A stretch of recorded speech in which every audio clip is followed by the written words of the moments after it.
Good.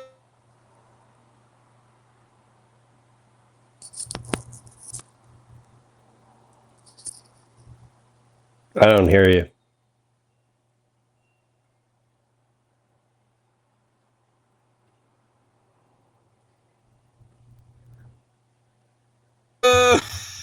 Good.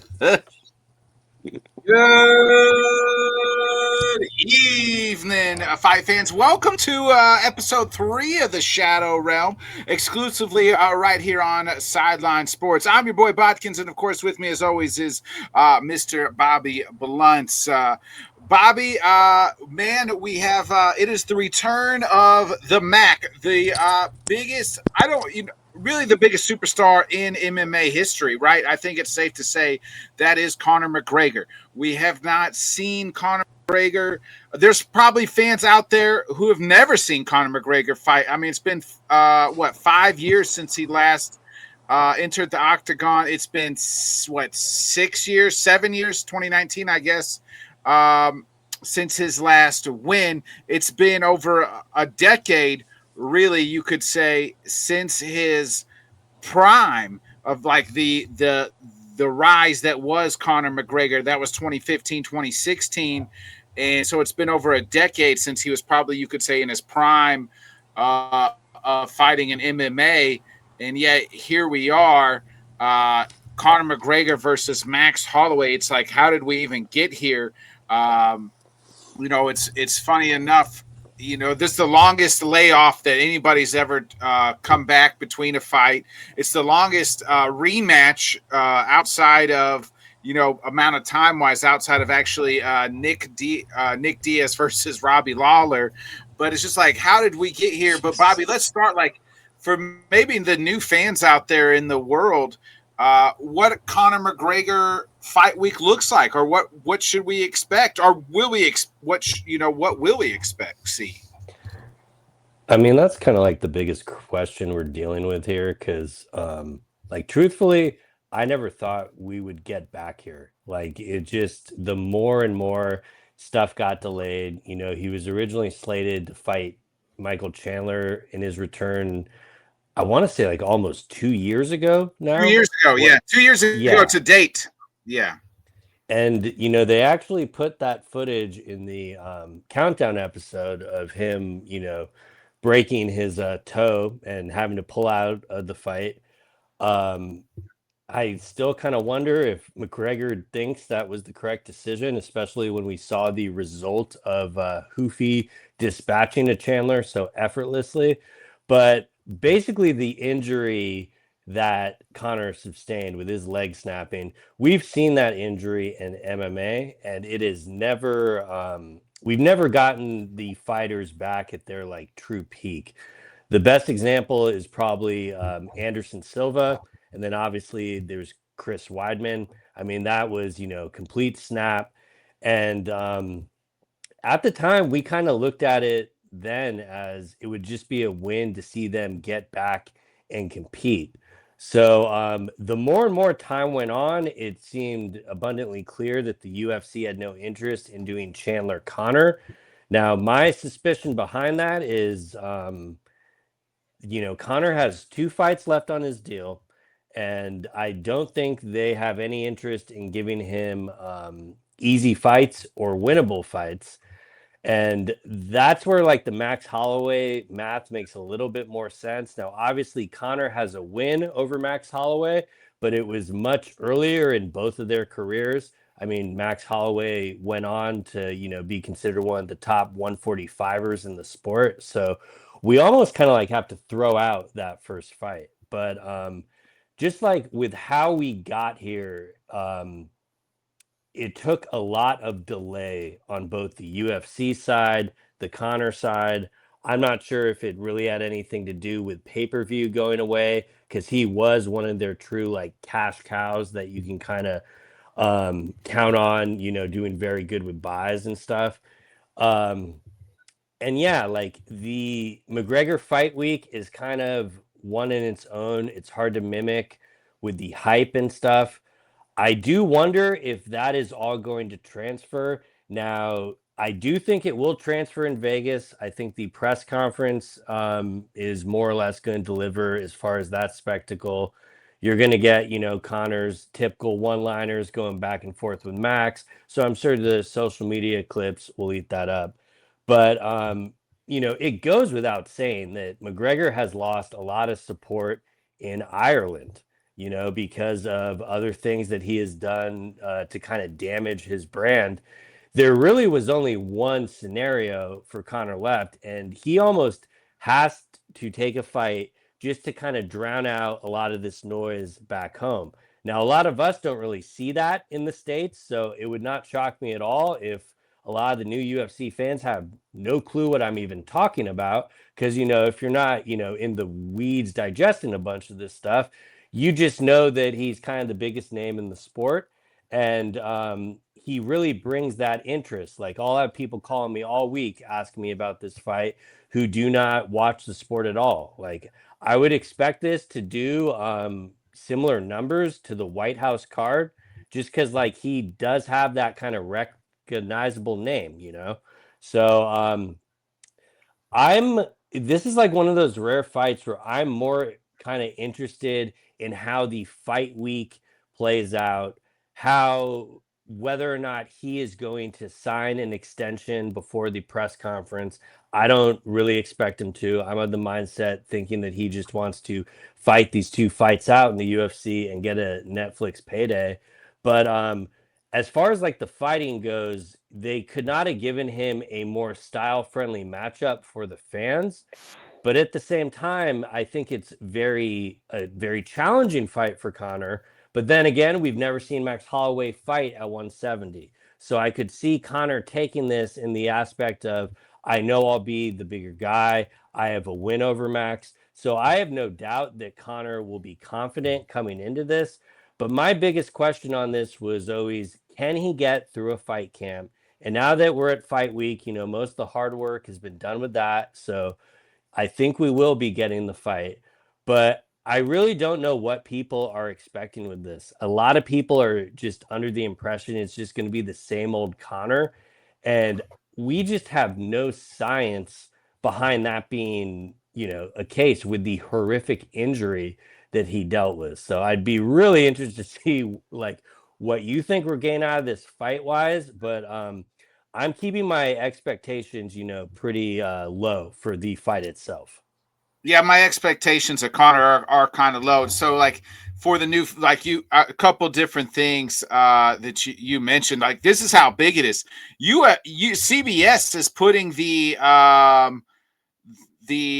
believe the weigh-in on TV on regular CBS. The first time I think it was the not the fights itself, but the way like the ceremonial weigh-in, which is odd because you think they would want the presser to be on CBS, but they're doing the ceremonial weigh-in on regular CBS. They didn't even have the White House ceremonial weigh-ins or the presser card on regular CBS. So that was all strictly on Paramount or in online on YouTube.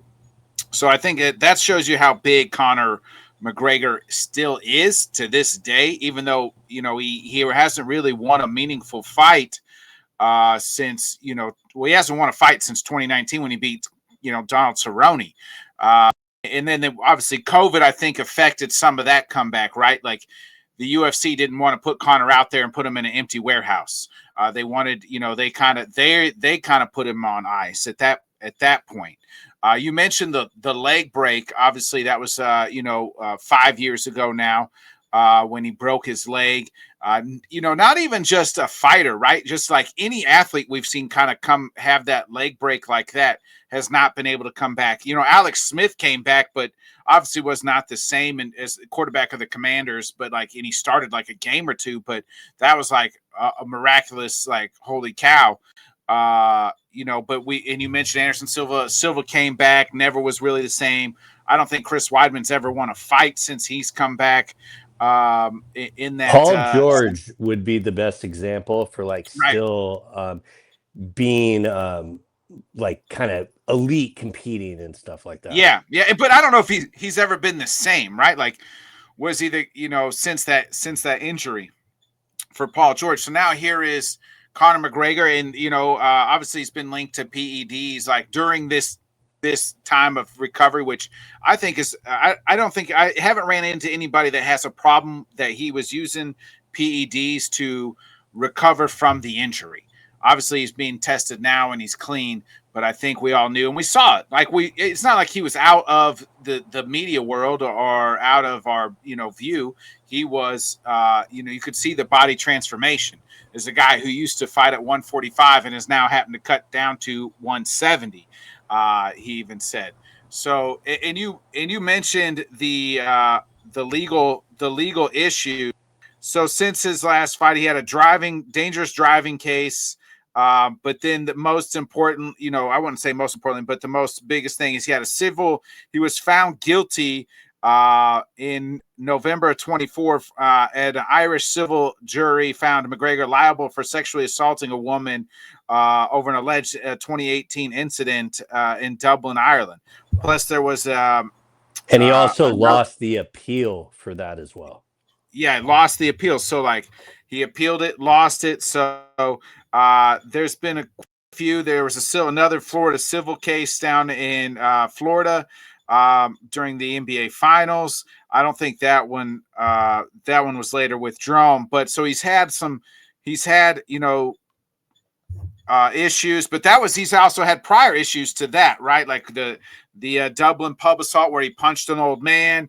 Obviously, we know way back in 2018 before the original was supposed to be him and Khabib. He throws the dolly at the door, at the window, and those types of things happen. So, he's had some issues in the past, and yet here we are. It is the return. He is still the biggest star. I think that is what to say. And here it is fighting Max Holloway, a guy who he is going to be bigger than on fight day. This is one of the few times Conor will be bigger than the guy that he's fighting, and probably the only guy that he could fight at 170 that he's going to be bigger than, because he's not fighting a true welterweight. Max is, one of the best featherweights of all time, just moved up to 155. And it'll be interesting. While it is a tough fight for him, it's probably the most doable fight for him as well. Max isn't somebody that's going to want to take Conor down. In fact, if you go back to their first fight, eons ago, Conor was the one using the wrestling because he actually beat Max with a torn ACL. Yeah, and I think the only reason I question whether or not he would employ that same strategy is I just don't know how much time he has. Does he have a 5-minute gas tank window? Does he have a 10-minute gas tank window? And so if he starts that off with grappling, I think that will just drain him a little bit more. But I'm not really doubting the preparation that he has done. And I think you can equally kind of make the case. This is a pivotal moment in Holloway's career because of how bad of a showing he had against Charles Oliveira, essentially just getting controlled. Now, it didn't really seem to affect Max as far as fight booking wise, because essentially he got probably the biggest fight he could have got after that. Yeah, loss. The red panty night is here for Max Holloway. Yeah, and and then you have this whole conversation of what a BMF title fight should be considered and all that. So, the part that intrigues me the most about this is I think Max has had 8 fights since Conor has been out of competition. So if you just look at kind of the mileage and stuff of Max actually going through these camps, and he won quite a bit of those fights, but there were also some fights that he got finished in or he took quite a bit of damage in. So I do think there's kind of a case for Conor in the aspect of he has been out of competition in 5 years, so he is a lot fresher. But the reason I just can't consider that an advantage is because of the leg break. If there was no leg break, this would be a whole different conversation. And I mean, you mentioned the peptides and stuff. I am absolutely in favor of them being able to do that. Like, I really think that should just be the standard in combat sports with the damage these guys put on their bodies. But, Connor does have the money to get the best doctor in the world. He was training, not training, working with the same guy that pretty much got Matthew Stafford ready for an MVP season last year. I know George Kittle has been taking a lot of peptides, Cam Scattaboo.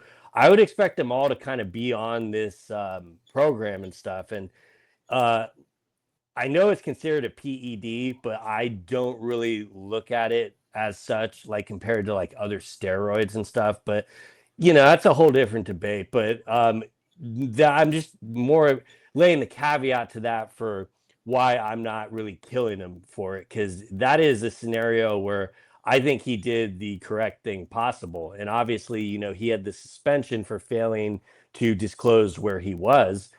But you know, at the same time, I think that's the main reason I'm not out on the fight completely. Like, I still think there could be a chance for a miraculous recovery.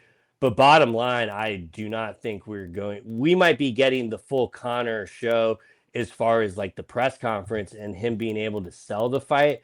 But I would be really surprised if, we get a 5-round kind of barn burner back and forth thing. I would have to give him full credit if we're able to get that. But you know, I'm real interested to see where this fight goes if we get into the 3rd round. Yeah, that is the question too. Is like how far is the gas tank for Connor really, right? Like you don't get better at something by not doing it, right? Like, and it's hard to get, the old saying, it's hard to get punched in the face when you're waking up satin sheets, and nobody's waking up, when you're living on $1 billion yacht and everything else like Connor is. And kudos to him, he earned his money and has done well. But like now here he is fighting a guy, like you said, it's not like Max Holloway has been sitting on the sideline. So Connor's last fight, I just pulled it up, like you said, I think was July 10th, 2021. It was literally my buddy's wedding night. And that it's so insane, like that it was that long ago. It just baffles my mind.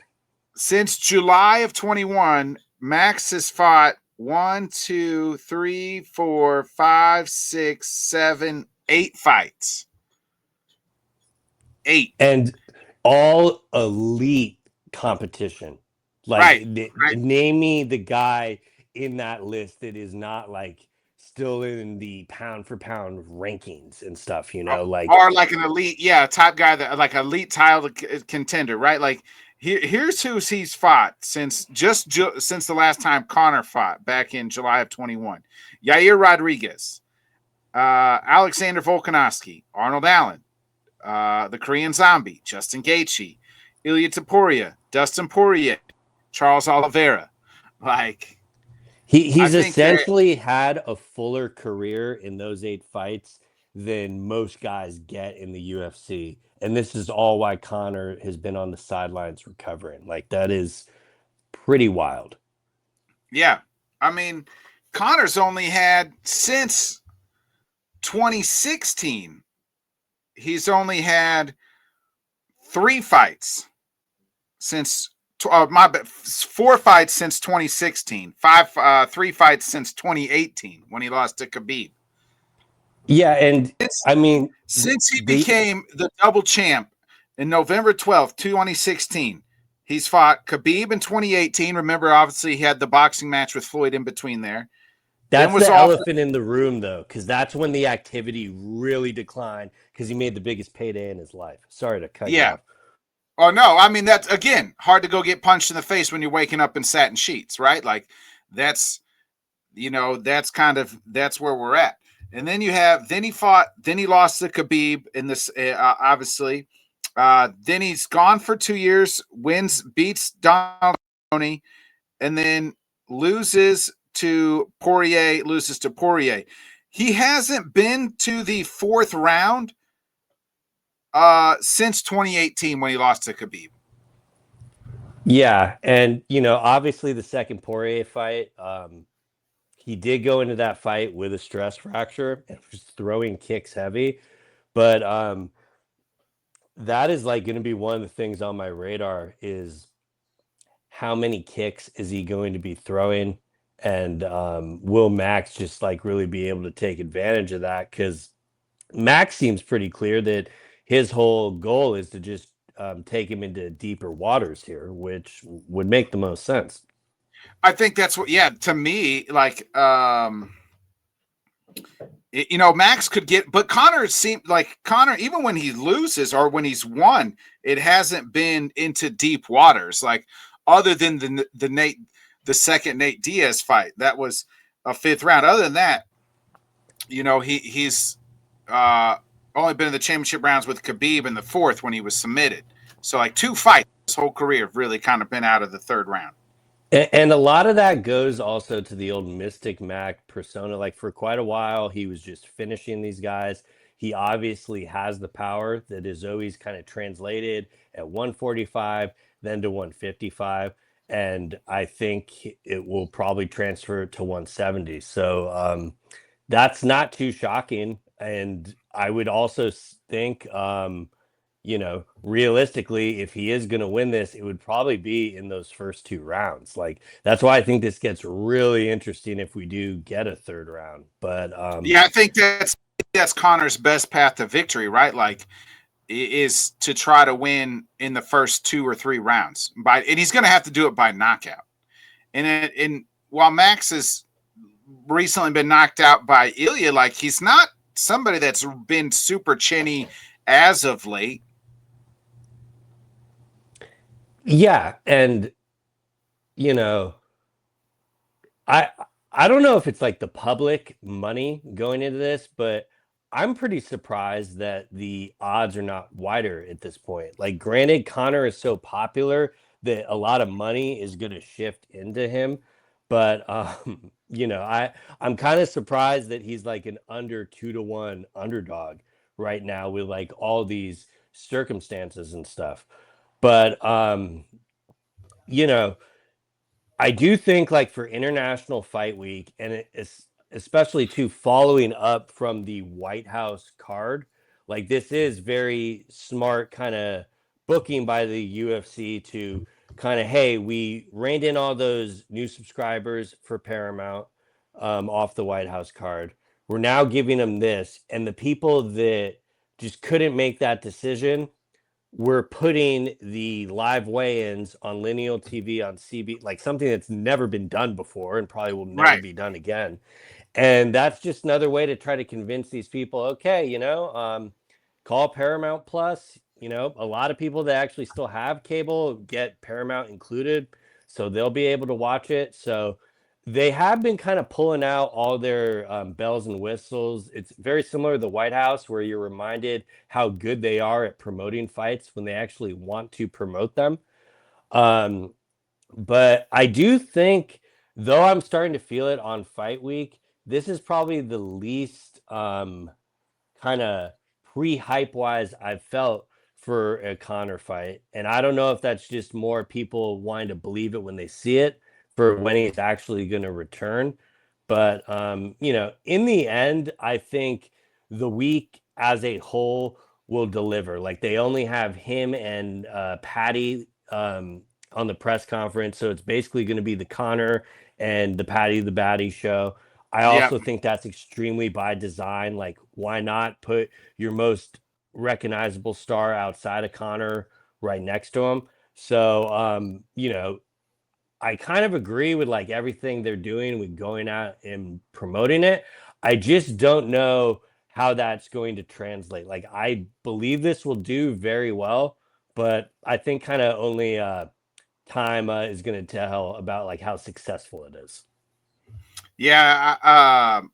I wanted to point out the rounds real quick. So the over under is only 2.5, and overs plus money.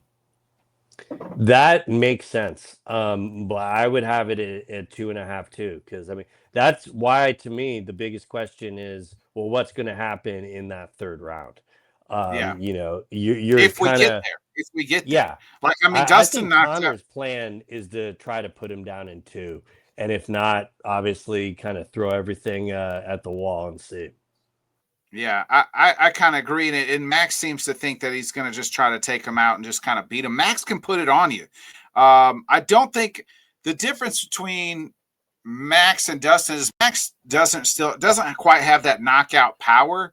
Like, he's knocked people out and made them quit, but it's a lot of more just like volume, right? Like, he just puts the volume on and gives you the beating of your life.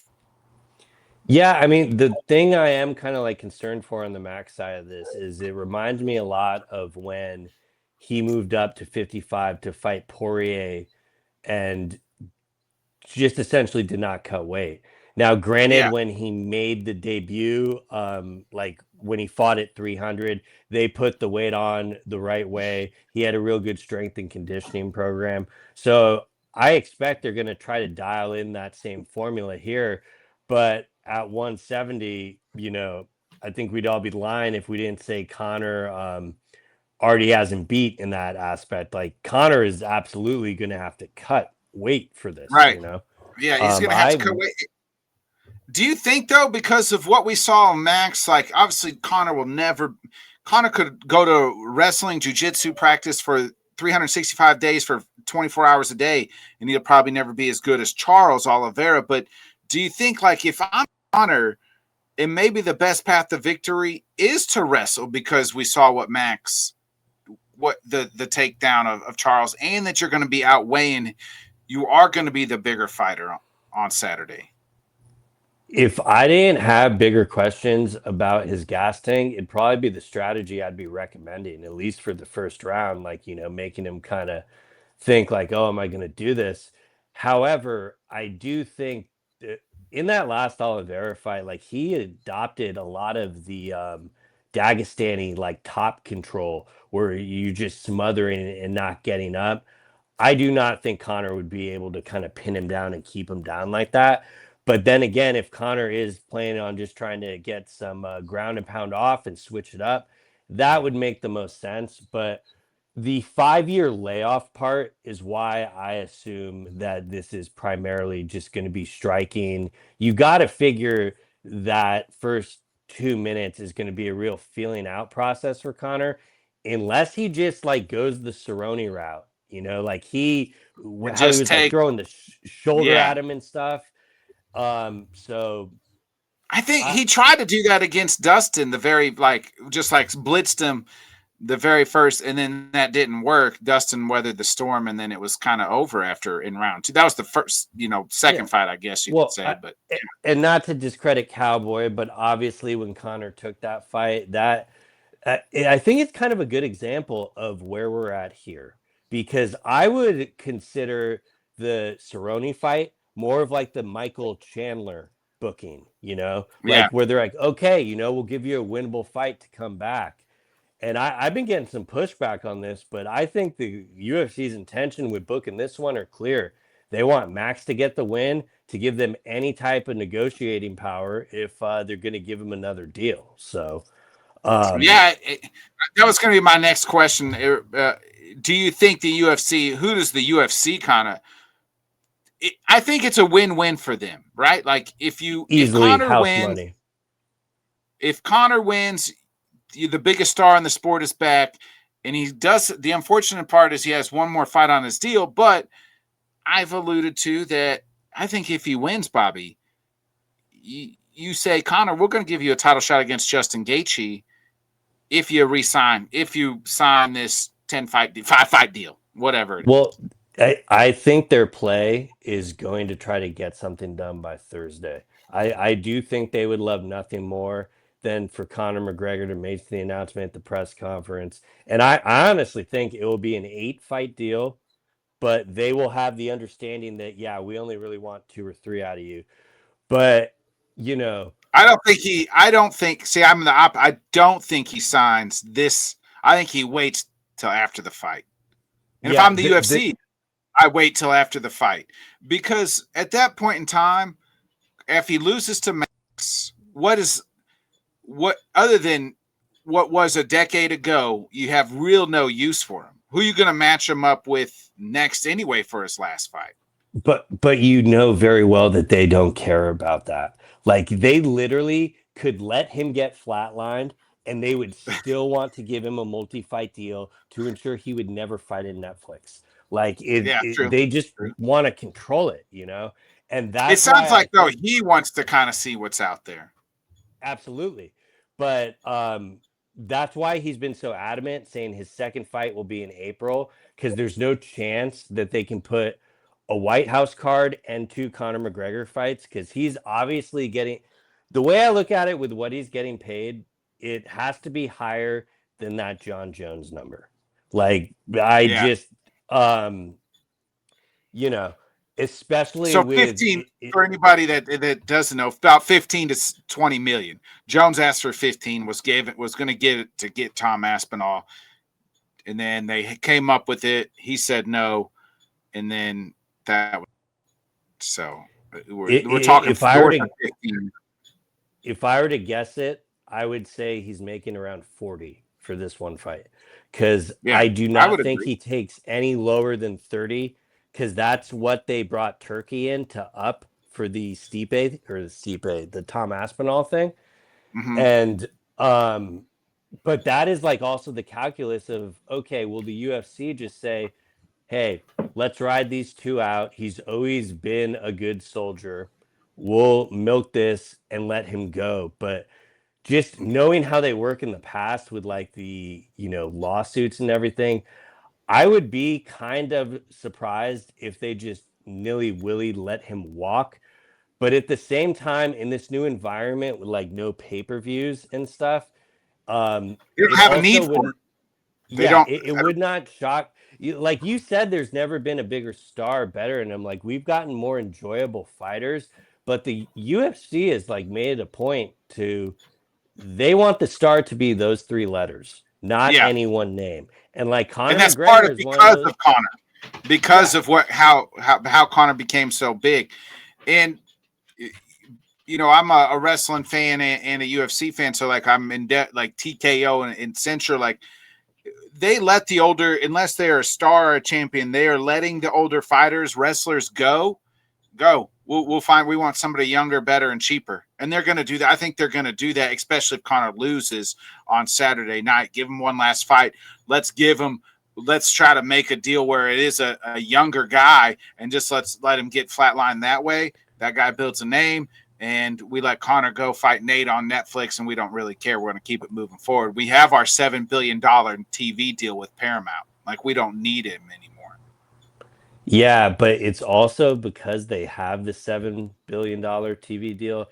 It would not shock me if they want to just get that petty and ensure that they keep him there. But I think he'll do everything to like fight it out and just they slow stalled him this long. What's another 6 or 7 months? So Yeah. I could really see it both ways. And like I'm sorry to nerd out on this shit, but I find it so much more interesting than like the repercussions of like what will happen for the fight. Because I do think the reason the UFC wants him to lose is hoping it would make the negotiation a little bit better. Easier. But Yeah. Yeah. You haven't won a fight in 10 years. And at that yeah, time, 6, 7 years. Yeah. but like Yeah. I'm not trying to disparage Nate was saying this, but like you just saw like what Nate got with Netflix and the shape he looked in. So I think they like gain very little leverage if he actually does lose because I do think he has no problem walking, and it's just going to come down to does he want to end his career in the UFC and or does he want to make more money than he's ever made? And I think it would be more the latter than You him think Netflix is going to resigning. give him more money than what he made for the Floyd fight? I don't know. The Floyd fight, maybe not, but in the UFC, I think they would easily clear that. Now, keep in mind, though, in me saying all this, Connor is the one that is, I don't want to say he's properly compensated because he deserves a lot more than he's getting, but he is the one that they know more than probably will roll up the Brink truck for. I mean, they're paying Yeah. him more than anyone, and he hasn't fought in the last 5 years because they do know the traction. And this is the first time that he is going to be on something that's technically, even though it's behind a paywall, it's not behind like the $49.99, $89.99 pay-per-view. So, you know, maybe they see these numbers and they're like, fuck it, let's just commit. But Yeah. it is why that's why I'm intrigued through fight week, and then I know when we get the fight, you know, the back-to-back the Batty entrance and a McGregor entrance, that will hit in the T-Mobile Arena. That will be kind of a sight to see. So I do think more or less this International Fight Week will deliver, even though there's no title on the line. Like, I haven't even really noticed it, but in my mind, I'm like, oh yeah, there's no belt until next month getting defended. But Yeah. I guess that's just a show to Connor's star power. You know, you Yeah. don't The need a card belt is if you actually have a good name. the card is stacked, folks. So make sure you guys tune in, and make sure you guys tune in to the Shadow Realm right here on Sideline Sports every Monday. It'll be coming to you. So hit that bell, hit that bottom, everything, subscribe button. And also, if you like more MMA coverage, you can check out me and my guy Bobby here on Head Kicks and Haymakers. It's right down here on the ticker. We'll break down that full card Wednesday night, 8 o'clock Central on that show. We'll break down the full card, give you our predictions and betting favorites and everything else. So other than that, folks, be a friend, tell a friend, like, subscribe. It's been another great episode of the Shadow Realm from my guy Bobby Blunts. I'm Bodkins. We'll catch you right here next Monday on Sideline Sports for another great episode of the Shadow Realm. See ya.